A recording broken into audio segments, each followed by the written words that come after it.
Shout out to The Office. If you guys haven't seen The Office, check it out on Netflix. It might be going away soon. Yeah. If you haven't seen The Office though, you've been living under a rock. Where have you been? Also, welcome back to Vertical Thoughts. Yeah, welcome back. And that rock you've been living under, I sent it. It was only a V2 though. I sent it. I crushed that V2. My PC says restarting in 14 minutes. That doesn't sound like a suggestion. It's fine. Okay. So welcome back. Thanks. Welcome back to part 2. The first part 2 in this entire freaking operation, man. We're breaking all the rules. All of them. It's okay. I make the rules. I am the rules. You understand me? I am the law. And this town ain't big enough for the both of us. You two. So then, does that mean I can go home? No. Okay, cool. We're back. No, you are not free to go. We they have me shackled to this table. Shackled. I hate the word shackled. Yeah. Ooh, why did it make me upset? It's very phonetically just displeasing. It's a phonetically aggressive. Shackled. I think it's in a JT song. All right. If I knew what song it was, it's gonna be man. That's all I got. That's all I know for Justin Timberlake. Sorry, buddy. I hope he climbs rocks. I imagine he probably does. Seems like a wise guy. He is my rock. He keeps me steady. Solid. We're back. We're here for part 2 of coming back to climbing. The uphill battle, returning to rock climbing. We told you last week in an unfortunately short episode, kind of our stories as to how we left climbing or why we left climbing. Today we're going to talk a little bit about how we got back into it and how we overcame, again, the uphill battle, the struggle that is coming back into a sport that you once knew and that your body once knew. We got 3 stories, 3 different perspectives, 3 different reasons. So just a quick recap. I'll start with mine. Again, condensed version. I moved. A lot of things in my life changed. Didn't make sense anymore financially or situationally for me to climb or have a membership at a climbing gym. So I stopped. And that was it. We'll go down the line here. Brief overview of why you had to stop climbing for a period of time. Climbing partner stopped climbing with me. Also, actually, financially. Mm-hmm. I didn't have money. And... yeah. Brooke? I broke myself. She done broke herself, dude. I done That broke myself. Yeah, so... She didn't check herself, dude. And she wrecked herself. And lo and behold... That's why was there a gallon of spit in my mouth? Did you hear that? Well, actually, there was a very bad injury. So, what I wanted to say was... I hurt myself while I was climbing. I don't like this. What's wrong, Liam? Let's put an end to this before, I know. before it gets out of hand. Welcome back to the G&D podcast. Oh, God. Nick, sorry. you're now outnumbered. We decided to stop. Well, fucking... Swallow that shit. I did already. Spitters or quitters. Can I put that in the podcast? No! It's too late now. Oh, I'm not going to tell you yes or no. I'm All just right. going to... I'm sorry, everyone. leave it to you. Oh, what Drinking was I the even shit saying? out of that water. Yeah, dude, I'm a thirsty boy. Oh, yeah, I did not Just check climb. myself. All right, God. I did not check myself, and And she wrecked herself, yeah. I wrecked myself. Just a brief reminder, it is on film. If you head over to my YouTube channel, Foxal in all caps, Foxal, you can see the video. Yes. It's the one with the most views, I think. It definitely is. There is also a photo of my ankle 2 days after the injury that not very many people have seen. That is quite grotesque. Oh, yeah. So, anyone interested, DM Vertical Thoughts, and we'll show you the grossness. But I won't subject anyone to it when they don't know what's coming. Fair enough. Yeah. I'm just gonna post it somewhere. And also, take it easy, DMing Vertical Thoughts, asking for pictures of Brooke's feet. Maybe just go easy with that. Hey, I super did not think of it like that. You just kind of opened the door for that. You want progress pictures? I kind of did, and I didn't think of it like that. Can I get a before and after? Progress and a 6-month Oh, gosh. picture, maybe a 1 year, But If that's she ever hurts it again. But yeah, so So I hurt my ankle pretty bad. It wasn't broken, but pretty much everything else was torn and stretched. And I was out for a few months. Actually, I wasn't even walking for probably 1 month. And then it took a while after that. So injury, change of situation. We got financial reasoning. So there's a lot of reasons that you can have to stop climbing for a certain period of time. There are also reasons why one may quit climbing. I think injury plays a lot into that. I do think there are situations where people get injured and get hurt and actively say, I'm done climbing, or I don't want to do this anymore, or it's not worth the risk. I, at one point in my life, actively decided to quit skateboarding. My knees bought it, dude. They were just like, you're done, dude. Like, we hate to tell you this, but you can't kneel down anymore. So If anybody out there knows Liam well enough that they have been around him when he squatted for any reason, then you know Liam's knees don't work well. yeah. Every time. Yeah, like when you light a fire and the wood is consistently just crackling, Oh, yeah. just pop and crackle. That's me, dude. My knees are on fire constantly. It doesn't hurt. They crack a lot. I make creaks and cracks now because my knees are broken. But, here we are. We're climbing. Yeah. So there's lots of reasons. Anyway.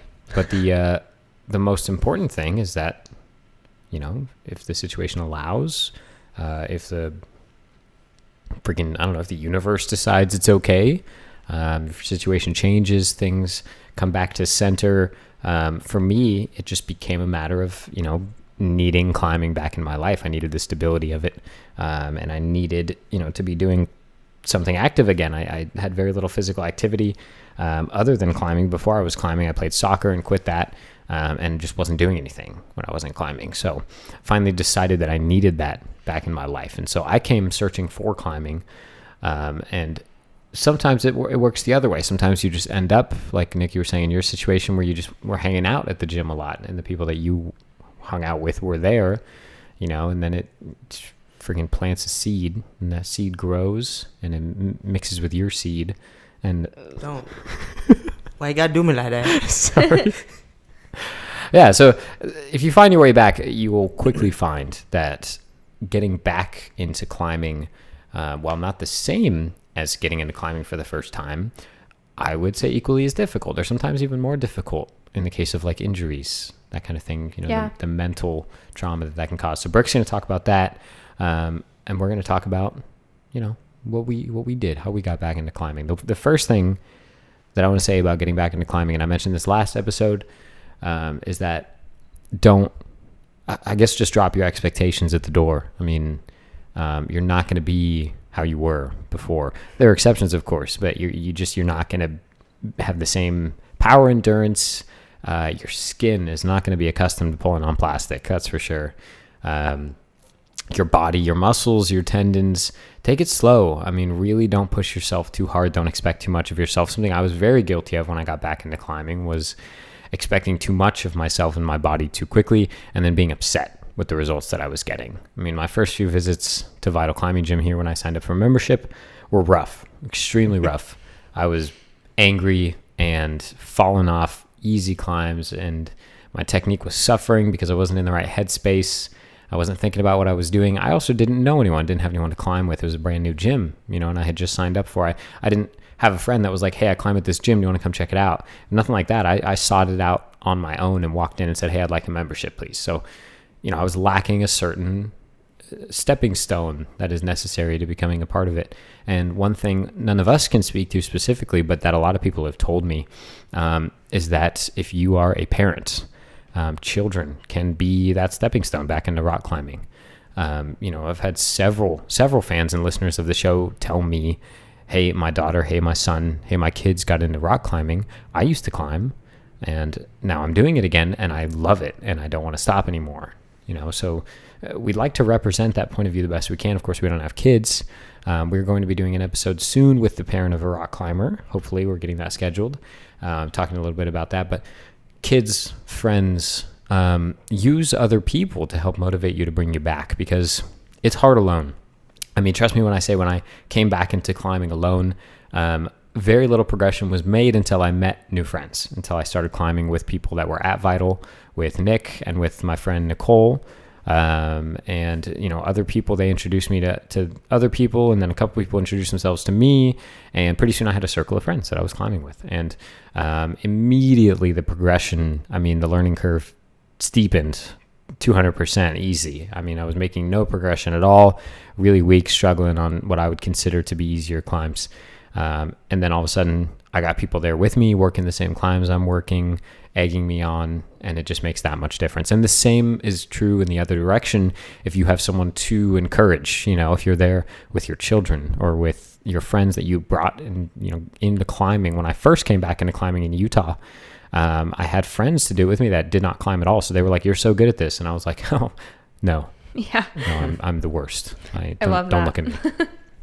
Yeah. So use other people. That's the biggest thing. I mean, I'm not a psychologist, so I can't, you know, dig deep into the psychology of overcoming these trials and injuries and stuff like that. And I'll let Brooke share her experience about that with you. But the biggest thing that I can say, use other people, use friends, use family to help you get back into that thing. The same way you would rely on your friends or family to help you get out of something that you shouldn't be in. Yeah. Use them to help you get back into something that you should be involved in. I promise anyone who cares about you will be willing, if you say, "Hey, I haven't climbed in a while, or I don't climb regularly. Have you ever tried climbing? Is it something you might want to do?" And express to them that you want to get back into it, but that you feel alone. You know, you have no one to do it with. I promise anyone who cares about you will join in with you. And if that doesn't work, make friends at the gym. Talk to the local people. I mean, it's a friendly group. Present company excluded. They're friendly folks. You know, it's just, yeah, mostly Brooke. Brooke's super mean. Yeah. We don't even want to talk about it. Only sometimes. Yeah, that's it, man. That's like my biggest tip is just really, we all need somebody to lean on, you know. That's my favorite Michael Bublé song. Yeah. He did a good one. Yeah. Michael Bubbles, my man. So, Nick, what was for you the most frustrating or the biggest obstacle that you had to overcome getting back into climbing? Probably the weight I gained. Mm. Because I think it was around like 220 when I first started climbing again. And then like just being more active in general, I like slowly lost weight. But then like lately, as I've been like dieting and regulating myself more, like climbing has been a lot easier now. Just because I'm less fat. It's a very, very good and diplomatic way to put that. Yes. That's huge. Politically correct. 5 pounds can make a huge difference. Yeah, 10 pounds, definitely. you know, so when you gain weight, of course, you know, not doing something that you used to do that your body's accustomed to, it's really easy for your body to put on weight, you know, when you stop doing something active. Seriously, because, you know, your whatever weight you're at, you know, whatever activity you're at, like your diet complements that, you know, like your diet and your physical activity like make you the weight that you are, and I guess like your genetics and everything too, whatever. Sure. But when your like diet stays the same and your activity lessens, you don't really think about the consequences until you're like, oh my gosh, Yeah. have I gained weight? Like, yeah, you have. And we talked about the 3, you know, main body types here on our show. Yeah. And some body types put on weight extremely easily. Mm-hmm. Also technique.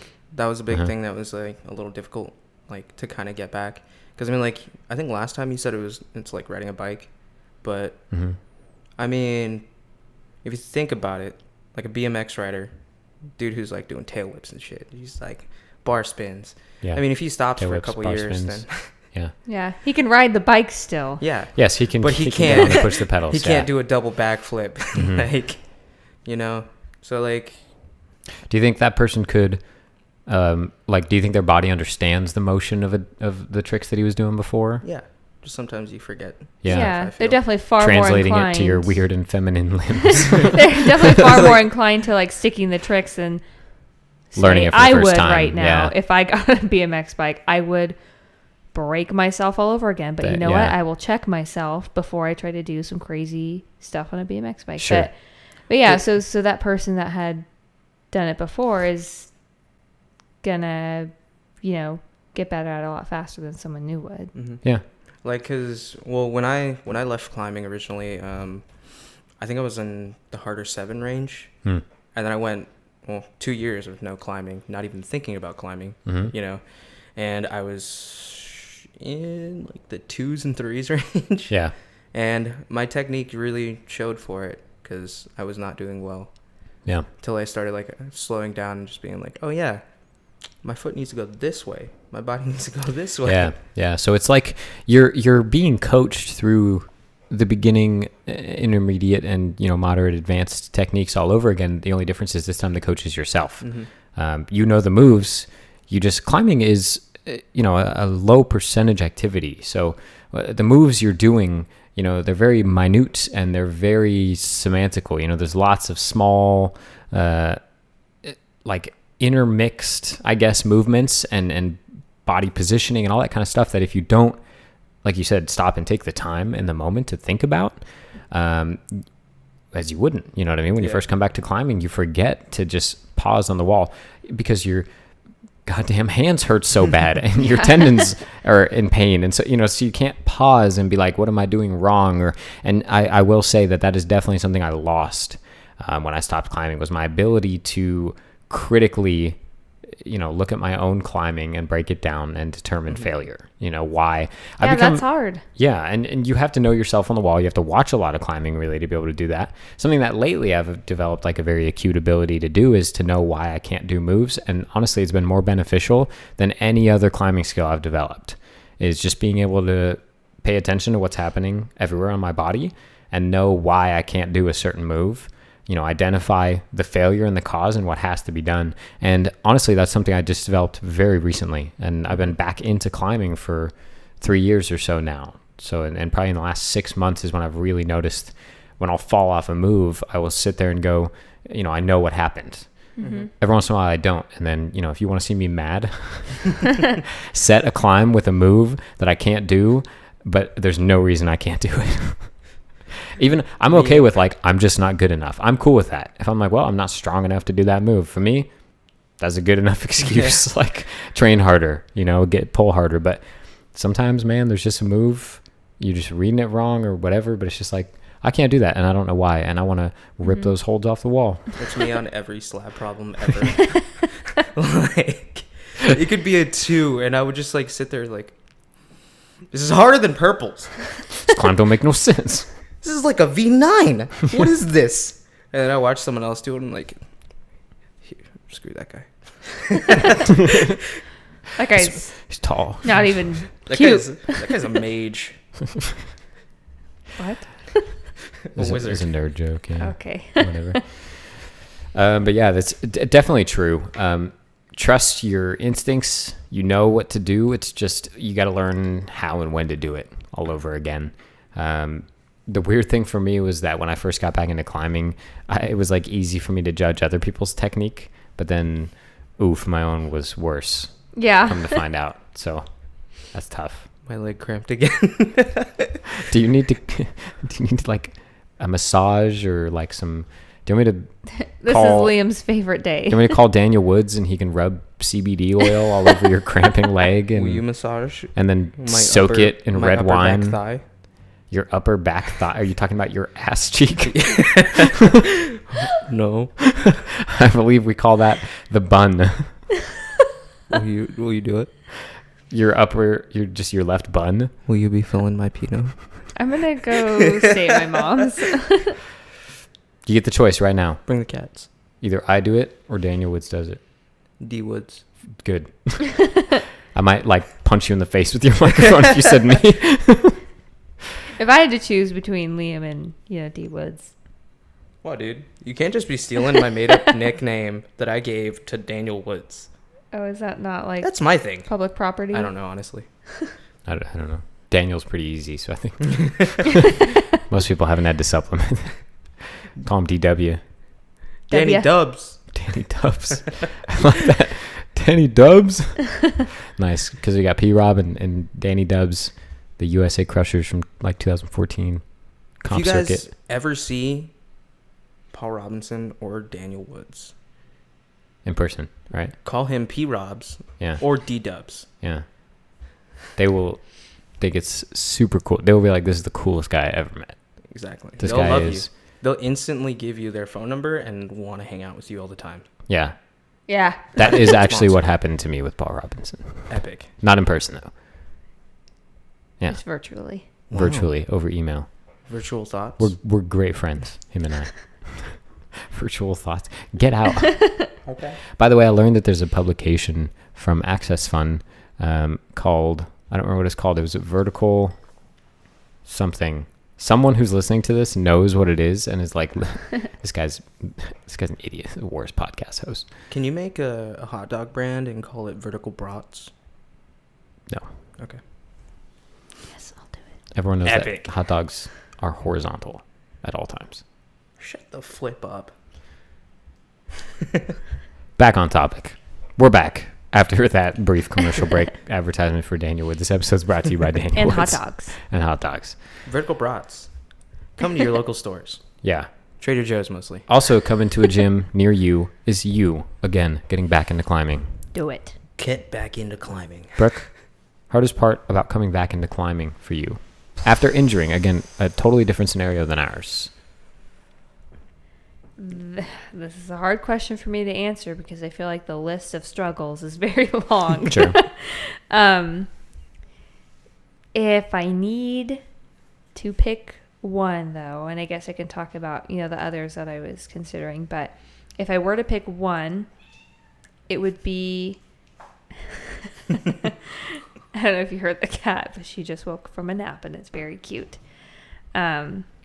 It would probably be my anxiety about climbing. I feel like I'm a fairly anxious person in general all the time. It's something I have to diffuse every single day. Everything I do, like, don't freak out, be calm, be normal, And so when I fell 12 feet off the wall and hurt myself pretty bad and then suffered the consequences for months after, not being able to drive and not being able to climb, not being able to walk, it was pretty hard. So then when I came back to climbing and, I was just warming up on a V0, that's all I could think about was, what if my footwork isn't very good and I just slip on a little foot chip, or, what if the foot chip is too slick and my foot just slips off of it and I fall and I get hurt. I just couldn't stop thinking about it and I was nervous and Layla, relax. And we were filming for my first climbing session after I got hurt and I was just freaking out the whole time. I felt like I could feel my heartbeat in my face the whole time and I was sweaty when I was one climb in, and it just it was hard, and it took a long time for that to really go away. It went away slowly with each climbing session, but I think that was my biggest struggle. I think my body was capable of a lot more than what I was okay with it doing. Yeah, it's very difficult to come back from something like that mentally. There are professional level athletes in different disciplines and different sports who get injured doing something and can never bring themselves to come back to it. Yeah. Mm-hmm. It's not that I didn't want to, it's not like, the rocks did me wrong, and I didn't want to come back. It wasn't that at all. I missed climbing so much, but yeah, it just, once I got there, I was like, Yeah. The mental trauma that it causes, once you realize, and I use the term realize in its physical meaning, where something was realized, in other words, where it came to pass. Once you realize what it's like to fail in climbing, get yourself hurt in climbing, then it becomes so much more real. There's always the possibility, right? But it's like a bad car accident. It's possible, but then when it happens, then it's like, okay, well, it happens. So it goes from it's possible to it happens. It does happen. I got hurt. Yeah. So the chances are I could get hurt again. yeah, and I did. Yeah. And once that's become a real possibility, getting injured becomes front and center. It's like, I'm going to be injured. And that's really what happened to me. I got hurt once and then I got hurt again just 2 months ago. And so it almost kind of unfortunately it feels like a guarantee that I'll get hurt again. Yeah. I don't want it to be, and I'm not just like, oh, I'll do whatever I want, be as reckless as I want, because it'll happen. You know, I'm avoiding it most certainly, but it makes me nervous. Yeah. You know, and I'm not totally over that yet. It's like the universe brute forces you to quantify the possibility of you getting hurt. Yeah. It's like, hey, you know how you could get hurt? Guess what? Get hurt. You know how you could get hurt? Again. It seems like maybe the first time you didn't understand. Yeah. Come here for a sec. It's the earth saying, hey, come here. And then You're scaring me. when you come here down to the ground, the earth is like, oh, did you break yourself? I feel like Nani from Lilo and Stitch sometimes when I'm climbing. Fragile. Gravity is increasing on me. Gravity definitely. The earth is pulling me down. Yeah. And it's, like I said, it's just a brute force way of realizing a possibility. Yeah. That I could get hurt. And someone commented on part 1 of this, talking about how they were injured and it took them, years before they were able to fully commit, to topping out or, dude, honestly, I've taken pretty few really bad falls climbing. I've taken some tall falls, but for the most part, luckily doing action sports as a kid has taught me how to fall. So I've never got hurt before climbing. Not seriously anyways. But definitely spooked, for real spooked when I get high up, naturally very afraid of heights for anyone who's curious and listening. Not the best sport choice. I understand, but here we are. I'm rock climbing and I'm terrified of heights. And sometimes it just I get an anxiety spike. I was climbing in the right cave at our gym, which if I were to guess the part that I was at, the top of the wall is probably 18 feet or so. And I was on jugs on an easy 4, a V4.1 or 0.2. And I got to the top and cruised it because frankly, it's just a grade that's well within my capable range. But for some reason, for some reason, I got severe anxiety at the top of this climb. I hit the top of the wall, matched it with both hands, and all of a sudden I just did not feel secure. I was yeah, I got the outdoor highball spooks where my heart rate shot up and I was totally secure. I was holding the top of the wall, very juggy, very safe on good feet. I've done it a million times, probably 10 times, 3 times a week, probably 30 times a week. I grab the top of that wall and hang off of it. Sometimes I even just hang off of it with one hand to stretch. I'm very comfortable on it. But for whatever reason, my body was dude, you're going to freaking die. Dude, honestly, though, that's one of the best stretches. Yeah, it's very grab nice. the top of the wall and just flag the other foot completely underneath you. Mm-hmm. Get a full side stretch. Yeah. Heck yeah, brother. Go full shoulder, relax all those muscles. Yeah, Dude. so it's that's hard. Yes. Remember my one fall in the middle of the cave, though? Yes. The double gas stone dry fire. Oh, it was a so funny bad. one. But good slam. I was gas stoned on 2 very, very glassy holds, and both just gave out. My hands were like this, behind me like that, and He just sat down. From 10 feet. 10 feet in the air. Did a 10 foot sit down. Is there a video or anything? There's not, No, unfortunately. It just hurt me. really bad, though. Yeah. It compressed my spine a little bit. I stayed out of the cave for a while after that. Yeah. That's all it takes. Understandably. It doesn't take getting seriously injured. It just takes a bad fall. Even if it's a bad fall that you don't get injured at all, even if you walk away totally fine. I mean, it's spooky, man. Yeah. Like I said, it's once you really wrap Yeah. your head around what that's like and that it could happen again, you're like, hey man, I don't want that to happen again. Yeah. It's the best way I can explain it is it's like this. Kidney stones, So ask anyone who has kidney stones, right? Hey man, what would you do if you had kidney stones again? I guarantee the people who have would be like, I would fucking die. I would literally pass away. I would drop dead. But the people who haven't had it are like, oh, that would be awful. I really don't want that. It probably wouldn't be that bad. Yeah. But You guys are just babies. from the people I've talked to about that, they're like, yeah, I thought I was going to die. Fever, sweats, pee out rocks, the whole shebang. Yeah, for a man to go to the bathroom and see blood in the toilet, I'm sure is very jarring. Yeah. And so like, Or like more than jarring, like traumatizing. yes, that's what I mean is the trauma creates that feeling of like, I so don't want that to happen again Oh, yeah. because I've Yeah. done it and I know what it's like now. And it was awful. Some things aren't like that. Some things are like, It's like- you know, it happened, but it wasn't as bad as I thought it was going to be. Climbing falls are never like that. When this just reminds me a little bit. This is like a very unrelated but very funny story. My mom says that when she found out she was pregnant with me, she cried so hard that she couldn't breathe and that she couldn't speak because I'm the younger sibling. I have an older brother, and she just remembered the torture Being pregnant. of pregnancy and then Yeah. being a single mom afterward.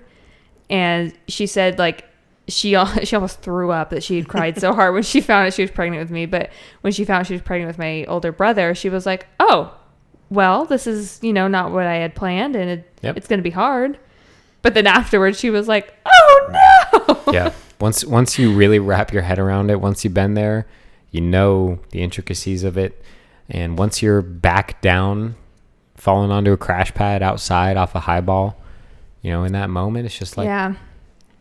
that's real fear. Yeah. Before I got hurt, I knew I very well might get hurt if I fell from high up. And I was like, oh, that would be terrible. Yeah. You run the Bro, risks. after it happened, Roll the dice. Yeah. I was like climbing halfway up on V2s. I was like, that was good work. We're coming down now. Yeah. Your hands are a little bit more hesitant to roll those dice after the Yeah. first few falls. And that's okay. That's absolutely okay, because to those of you who have been injured and have struggled to come back to it, or if you currently are injured and struggled to come back to it, and again, this is a topic we've talked about on the show before, and we're going to do it again. We have guests lined up to come in and talk about their injuries and coming back to it. And that's not really what this episode is about, but that's certainly a big part of it. Highly encourage you to just take your time. I mean, no one's rushing you besides you for the most part. Yeah. I mean, really take your time coming back into it, ease into it. Remember, the one thing that I always say with injuries, including myself, is always the same thing. You hurt yourself. If you injure yourself, you can heal. You can wait. You can take time off. You can fix it. Your body is an amazing, amazing thing that you are, probably should be pretty grateful to have because it heals itself. I mean, that's pretty freaking cool, right? It just regenerates broken things and fixes itself with a little bit of aid. So got to toss that in. I know. A little bit. Well, I'm just saying, Well, like, not always. No, if I rip my arm off, it's not Yeah. going to regenerate. I don't have, that kind of stem cell capacity, but yeah, your body regenerates. you're not Wolverine, but No, I'm not, but I'm pretty close. He's just about I'm massive. Wolverine. Yeah, I'm huge. Mhm. Jackman. Shit. Sorry. But yeah, you have, your body is a tool and a resource, and it can heal itself if you allow it to. If you injure yourself, that's okay. You can heal. If you injure your injury, Yeah. you may never heal. Not cool, bro. Yeah, you may just never be well again. So remember that. If you have an injury and you break your injury, sometimes it just doesn't fix itself. Sometimes that's it. Your Yeah. body's like, well, I tried. Sorry. Your tears or whatever happened will just turn into scars as is, without healing. It'll just heal that way in its non-optimal form, and you can't really go back after that. So Just take your time. No one's rushing you. Really get back into it mentally. Start building pyramids instead of towers. Climb those easy climbs. Go to the gym, climb 5 V0s. They're V0s. It's not like you're going to be necessarily having the time of your life. You're not going to be challenging yourself to your utmost. But really, really, really build that confidence up. And then another small tip was, this one's actually from an interview from Alex Honnold, I think from Wired. Did an interview with him, and they were saying, how do you learn how to fall when you're indoor climbing? And the number one thing he said is just fall. Just practice falling. Climb up to a point on the wall where you're comfortable and fall. Like jump off. Teach yourself how to roll out. Really, I cannot stress that enough to someone who has fallen and hurt themselves. What you are afraid of is not climbing. What you are afraid of is falling. yeah. So teach yourself to fall again safely, because when you fall and hurt yourself, it's not because climbing went wrong. Usually, again, it's because the fall went wrong. Something happened on the fall that, you went off balance for a second, or, I guess if you're outdoors, God forbid, a hold breaks or something like that, there's not much you can do about that. But really, really teach your body, again, the motion of falling controlled and safely, because that's what you're afraid of, is the falling, and you feel like you've had control taken away from you because you fell and you hurt yourself, and you no longer feel in control of your body as it's falling. You feel like, you're just plummeting towards the earth, 1,000 miles an hour. So teach yourself to fall, jump off the wall, climb up to a point where you're comfortable and fall. If you're doing sport climbing, that's a great way to practice this because you don't even have to hit the ground. Just climb up, top rope, or clip in, and then just take a couple falls, swing it out, get used to the feeling of plummeting towards the earth at 1,000 miles an hour. Like, really, falling is something that's 99.9% of climbing, and you got to be comfortable with it if you're going to climb comfortably, because you have to make moves and do moves in rock climbing that have a high risk of falling. I mean, if you're ever going to make any progress, you got to fall. So that's it, man. Just fall a lot. If you've been injured, that's what's stopping you. The ability to fall. Nothing's wrong with your climbing. I mean, unless of course you have an injury that prevents you from actually doing moves, a finger injury or something like that. Once you're healed though, and you're past that point, that mental game starts, man. And all it is just repetition, just muscle memory, teaching your body that it's okay to be in that uncontrolled state of chaos for a moment, and then slow it down, and take a second. And I remember recently, if you follow me on Instagram, you saw a video, classic punt, like Sisterhood of the Traveling Punts level punt, right? And Liam has recently become the master of punts. Yes. Don't know what happened, but I don't finish climbs anymore. It's his However, thing I now. do finish 90% of all climbs and exactly 0 tops. Oh. Yeah. Okay. Any climb I get on, dude, I can do like every move except for the last one. Yeah. And oftentimes the last move is not even hard. It's a mental thing. We'll get past it together, you and I. But there was a post of a punt at Flowstone Climbing. Awesome gym, by the way. Highly recommend to check it out here in Southern California. And it was a very cool competitive style climb with big volume holds that were very slopey and uncomfortable to hold. And it was very high up and very exposed. And I had a high left toe hook, and I was matched both hands way out right above my head. And basically it was on a bad slopey hold. I was pumped. I was greasy. I had no chalk left. I was at the top of their wall, again, probably 15 or 17 feet up. And the last move was probably a 3 feet, just keep the left toe hook and just kind of pop up with your left hand. Obnoxiously scary. Like, several people that night punted off that same move. Several people that are better than I am at climbing punted off that same move, which made me feel better, because every one of them I was waiting with my fist out like, shit's hard, bro, right? You know what I'm talking about. This guy gets it. Yeah, so I got to relate a little bit, but God damn it, I was horrified. That was one of those like outdoor highball fear moments where I counted to 1 when I was falling. That's how I know I was high up, because I dropped and I was like, had long enough to think about the fact that I was falling. And luckily they have soft pads there, they were prepared for that. And then I hit the ground and I was like, all right, that was cool.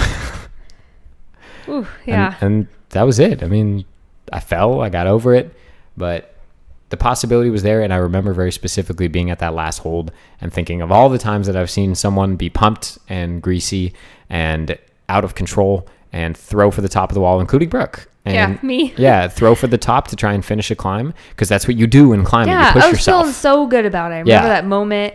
It was like my first V5, and I was like working on it for a few weeks, and I finally got to the last hold, and I was like, dude. Yeah, confidence was high. Last move right here. Stoke was high. And there was a good chance you were going to stick it. But there is also a good chance that you fall. Yep. You roll the dice, and the universe, didn't get frowns snake eyes upon that Brooke. time. Yeah. Yeah, it happens. Try and, I know that's so oversimplified, but try and get yourself in that headspace again of, I'm going to fall and it's going to be okay. And Yeah. 99 out of the 100 times that I fall, there's going to be absolutely 0 consequences. Yeah. And coming back from an injury is the same way, the way that the two of them came back from climbing is that you need people. Mm-hmm. You need friends. And I actually, while I was out of commission for a while, I was still at the gym fairly frequently, probably once a week, just hanging out. And I made a friend who had also hurt her foot in a very different way. She did not hurt it climbing. Yeah, she rolled the dice with life, unfortunately. Yeah, she really almost, she could have lost her life. Yeah. Definitely the way that she hurt her foot. She's very lucky that's all she... Not her fault, No.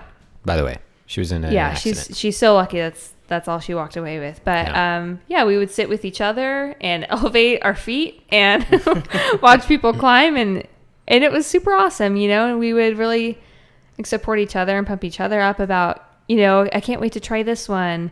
It'll probably be gone by the time we're back, but but just talking about what we're excited to try. Yeah. Was really cool. And then once I was actually back, everybody was super awesome and supportive of me. They could tell when I was nervous and could tell when I needed help, and just like a word of encouragement, like, don't worry, you got that. Like, trust yourself, you can do that. Little things like that were really cool. And I really don't know if I ever would have come back if I didn't have people to climb with. Yeah. I would have been like, well, that was cool for a while. It really screwed me. I'll kind of miss it, but I'll find something else, but it is 1 million times easier to just walk away. Yeah. Yeah, definitely. So much easier to just be like, well, there's an obvious risk here that I maybe didn't consider. I got lucky this time, so I'm not going to do it again. It's easy. That's the easy way out. Yeah. Yeah. I'm happy I'm back, though. And even though I got injured again and I might get injured in the future, Could happen to any of us. We're not going to let that happen. Mm-hmm. We're going to prevent it. But happen to you. It or you. Will probably, or you. It will not happen. People who listen to Vertical Thoughts actually are... protected. We're protected, yeah. Hashtag saved. But yeah, I wouldn't really give climbing up for anything. I'm really happy I came back, and if it happens again, I'll come back again. And some people think that's stupid. My mom thinks it's stupid.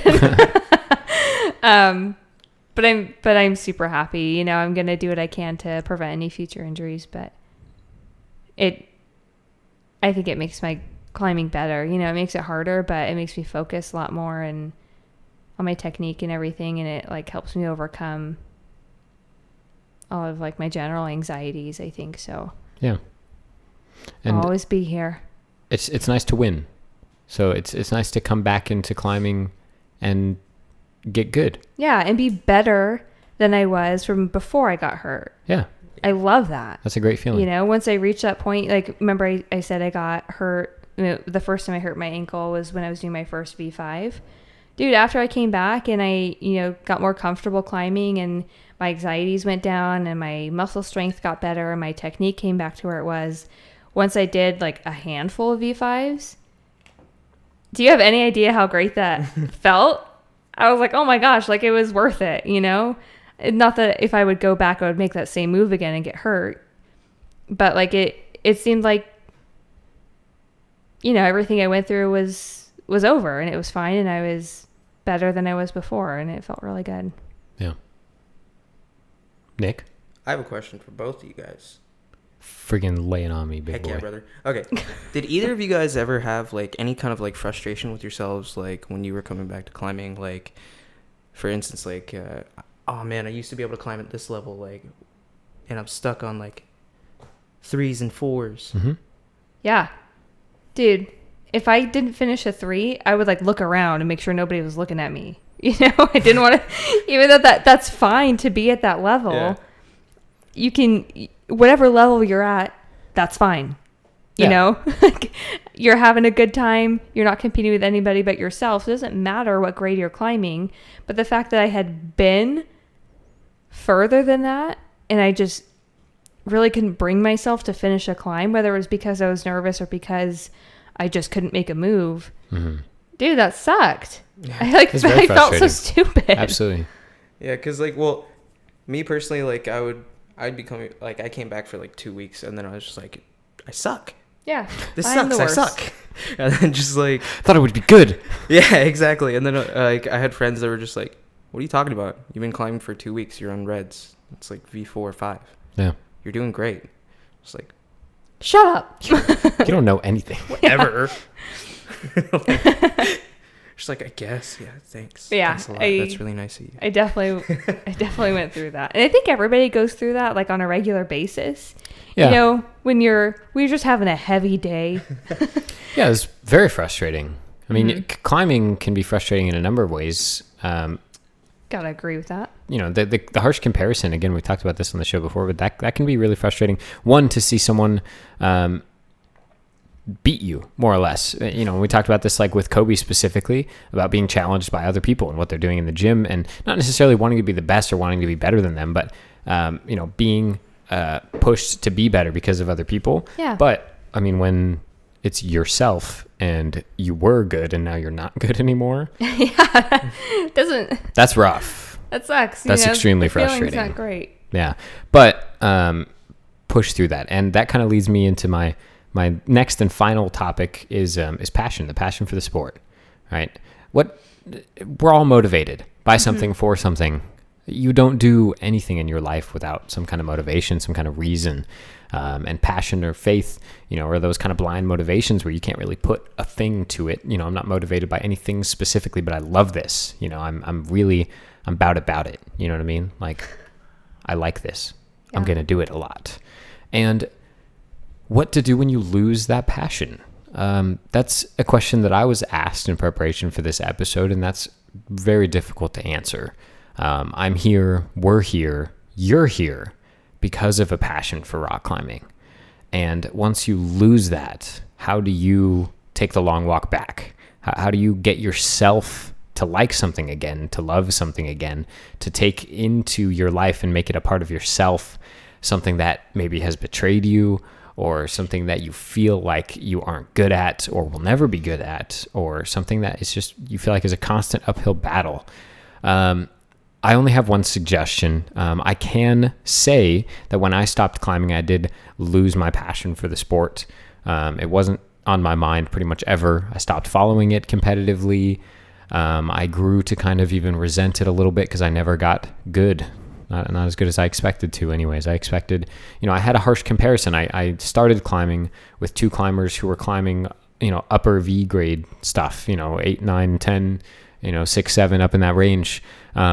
And starting climbing, being taught by someone who climbs in that range, who is your same age, your, you know, similar body type, that can be frustrating because you have that comparison in front of you of like this dude's the same as me, just better. So like that can be rough, you know, and I promise you, passion really, really will come from so many unexpected sources. And all I can do is share with you my personal experience. I can't tell you what you need to do to be passionate about rock climbing, other than to do it. I promise if you donate what you should donate to it, you know, if you give it the attention and the perseverance that it deserves, you will feel something inside of you drawing it to you, or you won't. And then you'll have your clear answer, you know, should I do this or should I? Because I'll just love with you. I wouldn't sit here on my freaking virtual pedestal, you know, host of this podcast, and tell you that rock climbing is the all-encompassing sport everyone should climb. Rock climbing is for everyone. Could I say that everyone can rock climb? Of course. But is rock climbing the lifestyle for everyone? No, that's fine. There's nothing in the world that is for everyone, save a few things, you know, air, that kind of thing. But there's no passion, there's no pastime, there's no hobby that is for everyone in the world. And I get that. And if it's not for you, that's fine. And you can even still like it. You can even still follow it. How many people do you know that are diehard football fans that play football? Probably, like, actually not a lot. A staggering amount of people that I know that are like crazy about football, never played and don't play football. And dude, you know what? That's totally cool. That's absolutely fine. It's a spectator sport. Climbing is now becoming a spectator sport. Follow along, consume the media. And that's, dude, that is like right on the nose for me specifically. When I found my love for climbing again, it was through climbing media. It's a beautiful thing. We talked about it with Paul Robinson. We talked about it with Chalk Climber. It's a beautiful age for rock climbing media. Consume it. Friggin' open up wide, because here comes the freaking train, man. It's just like Instagram, YouTube, the Real Rock film, feature-length films, documentaries. Now is such a good time to investigate rock climbing and learn other people's experiences, hell, man, just watch Dawn Wall once. Like, if Yeah. you've seen it, watch it again. I promise you'll feel something, if you're meant to. And for me, just a personal thank you and shout out to all those out there who create climbing media. I watched Eric Carlson's bouldering vlogs for weeks before I started climbing again, because they were in my YouTube suggested, and I used to watch them, and I was like, hey man, I'll watch a couple of these videos. And it worked wonders for me. Just seeing other people be passionate about something. Passion's contagious. It can spread. Yeah, dude, his videos are really good. Liam and I will just sit around at the end of the day after we've been working hard all day, and we'll just watch. Yeah, Eric watch. Carlson videos. There are several of Paul Robinson's videos that I repeat watch several times. And so it's just there are people out there who are sharing their passion and their love for the sport. And I encourage you, if you are looking for that, if you feel like you are lacking a desire or a push or a passion for the sport, look for it, man, because it's there. And if you see how much these people love and dedicate to this sport and what they give to it, and what it gives back to them, you will be inspired. Absolutely. And that inspiration can come in many forms, and it can release itself in many forms as well. But the only thing I can say is if you feel like you lack a passion for the sport, actively seek it out. Go consume some media. This podcast even is a good start. If you're listening to this and you're trying to get back into climbing, you're on the right track. We're here to kind of be your liaison between, you and the wall. I'm here to get you back on the wall and feeling successful, feeling healthy, and being an active part of the climbing community. That's why we sit around this table once a week and talk and sweat, because we got to turn the AC off because the AC's loud, bro. I bet you didn't think about that. Sitting there in your air-conditioned car listening to this podcast. We are sweating for you right now. I'm sweaty right now. I'm a sweaty boy right now.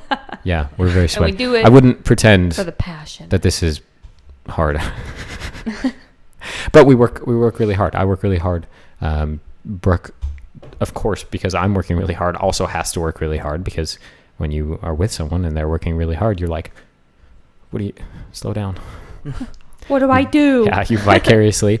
Nick, coincidentally, all my friends that have supported the show, all of you fans, thank you so much for supporting this. I feel like this has been a very positive episode. Yeah. I am very glad that I came back to climbing. I'm very glad that I'm here doing this, talking to y'all. Mm-hmm. And I am #blessed. Yes. Yeah, look at these people sitting with me here. 2 dime pieces right there. That's 20 cents right here on this table. Yeah. Wait. Yes. Climbing really gave me the life that I have now. Would you? Math checks out. But wait, there's 3 of us. I'm not really worth much. Climbing is the reason I have most of the friends that I have right now. I have a lot of friends from high school, but I don't see them as often as I see some others. And I met them all through rock climbing.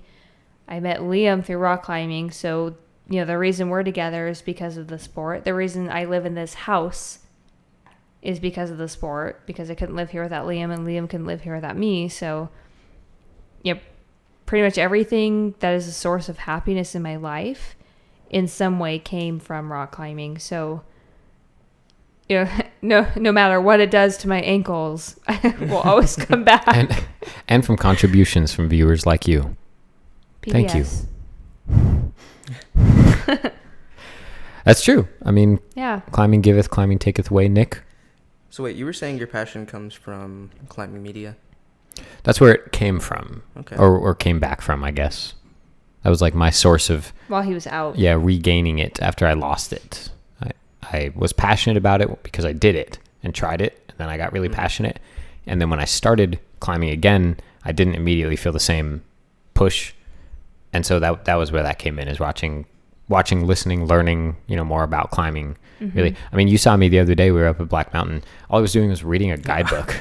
And I was like, yo, I'm trying to climb right now, dude. Like, can we just pack up our shit and go? Yeah. I personally, I think my passion definitely comes from, trying to figure stuff out in terms of climbing. The puzzle solving. Yeah, there's a lot of mental stimulation that comes from climbing, you know, and whenever you're able to, figure out a problem that, for one, either doesn't work for your, climbing style, and you have to, step outside of your boundaries and, get out of your box. Yeah. Get out of that box. It's really fun. Yeah.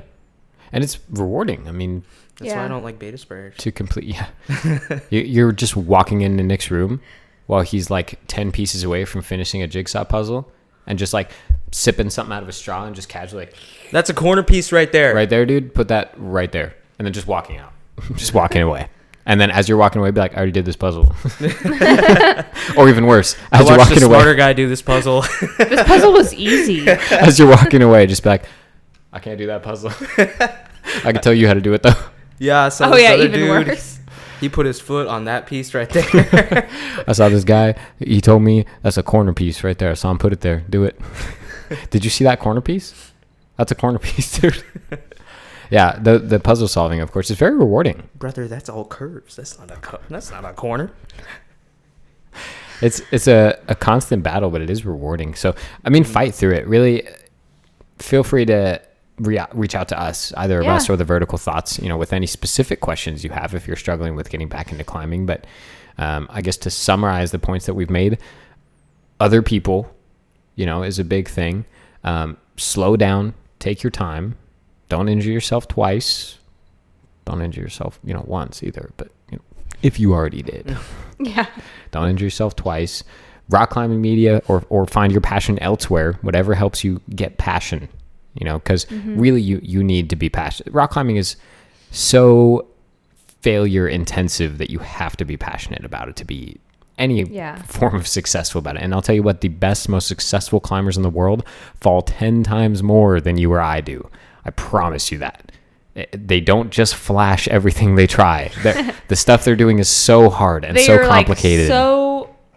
So like unfathomably dedicated to sending a climb. Like when I get on something and I feel like it's impossible, I've started to realize it's probably not, because I think it's what a lot of the pro climbers feel. Mm-hmm.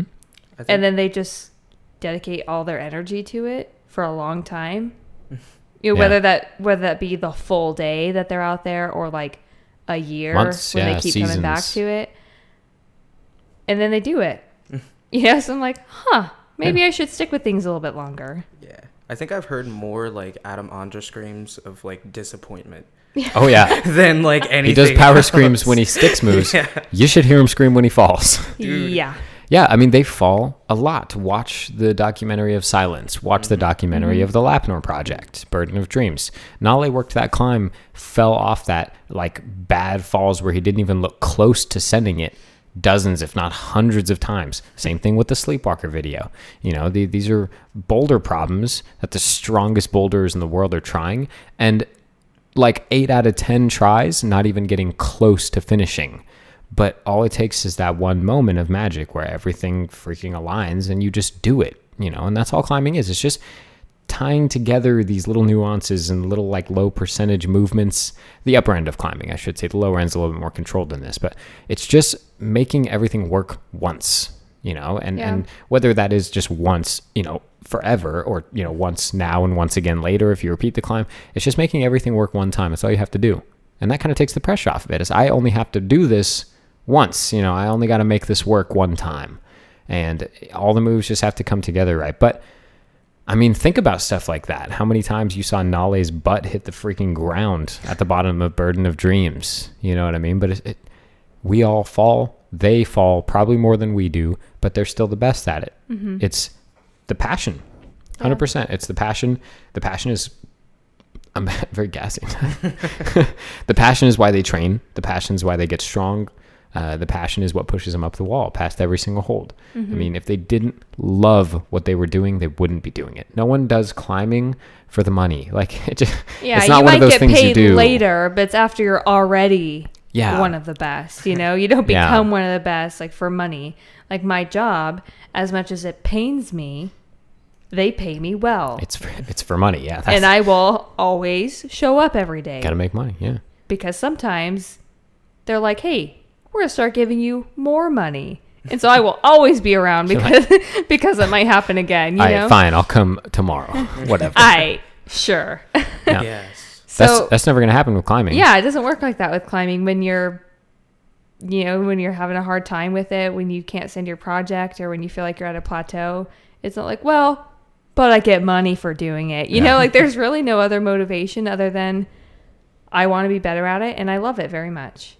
Yeah. And I mean, if you really think about it, like sometimes when my ass hits the ground and I'm projecting in the gym, like literally the thought will go through my head, like I pay money. Yeah, I am paying I for pay this right money now. every month to get my ass kicked by these stupid climbs.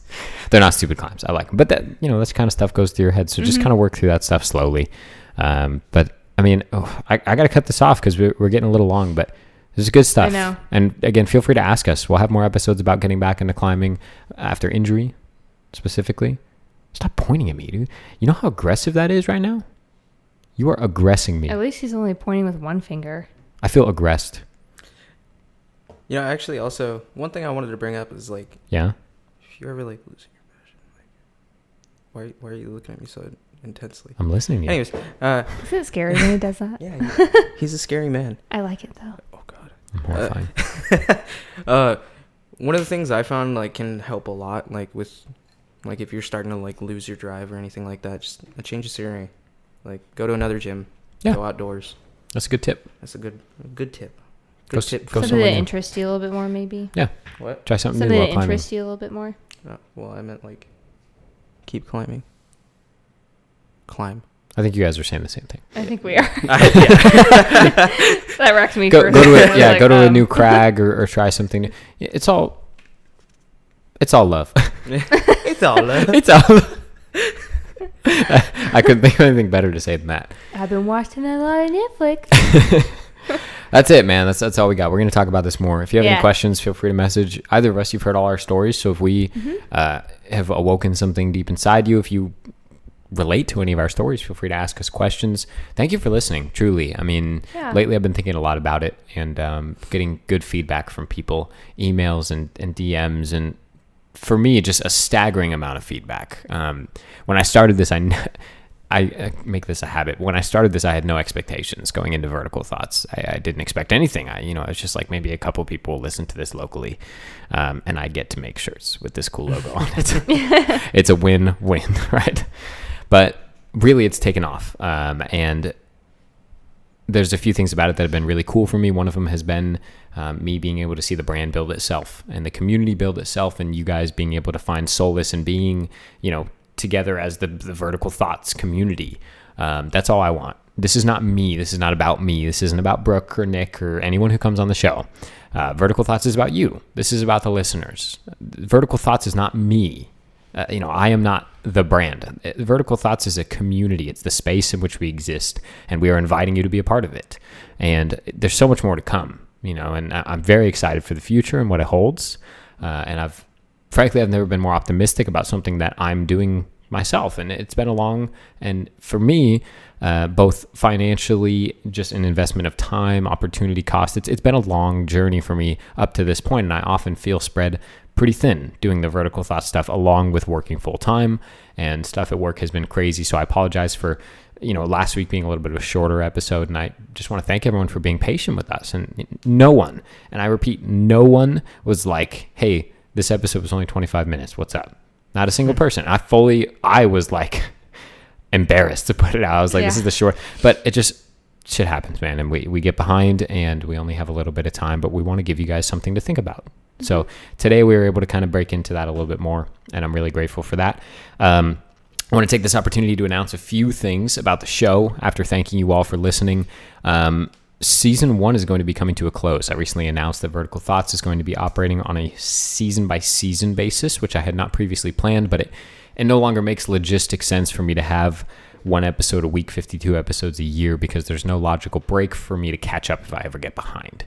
So I found that I would get behind, and then it would just domino out of control, and then I would end up with episodes that felt half-assed, and the topics would be forced, and I would be forced to find guests last minute. And I'm not saying that I've done that so far, but I really want to avoid that situation. Yeah. So we can feel it. It's looming on the horizon. Yeah, it's so coming. Yeah. So before we'll stop it before it happens. Yeah, before we get spread too thin, I want to maintain quality for you listeners. It's very important to me that you guys have a good, high quality, high production value podcast to listen to. That's extremely important to me. So in order to keep consistent quality, we're going to be making some changes to the format of things. I'm going to be trying to better plan things a little bit for the future. There's going to be, I took a survey, and it turns out a lot more people care about having good topics of discussion than care about having guests that have any kind of notoriety, which it's something that I always went back and forth on. You know what I mean? Do these people want to see an episode featuring Jimmy Webb, or do these people want to see an episode about, his training routine? It's like, which is more important to them, the person that they're listening to or what they're talking about? Yeah.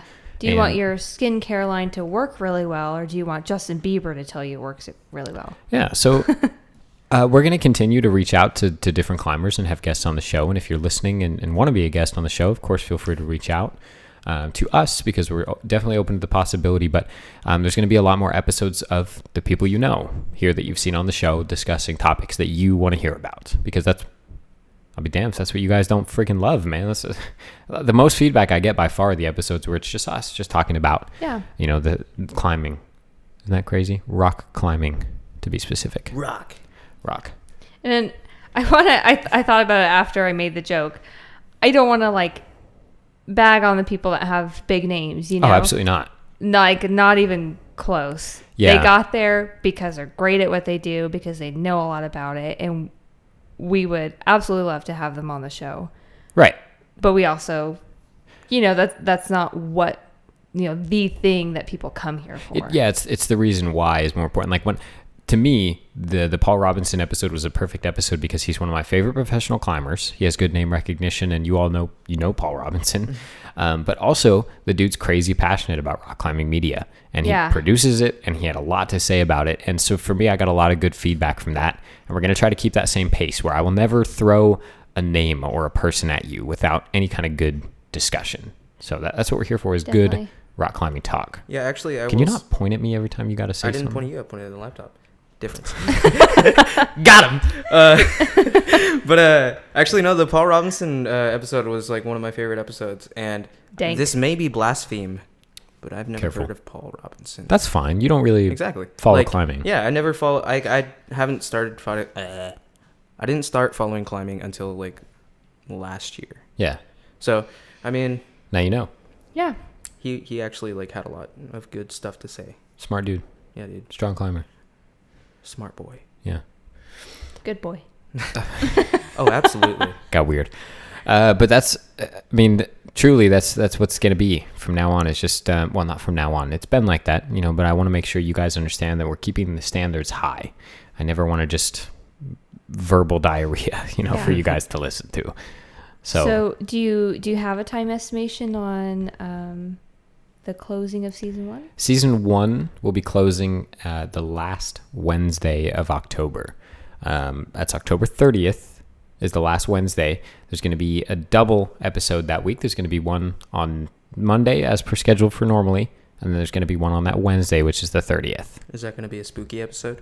No, there will not be a special spooky episode. Ooh, welcome back to Vertical It's just going to be a podcast episode with the sounds of people dry firing in the background.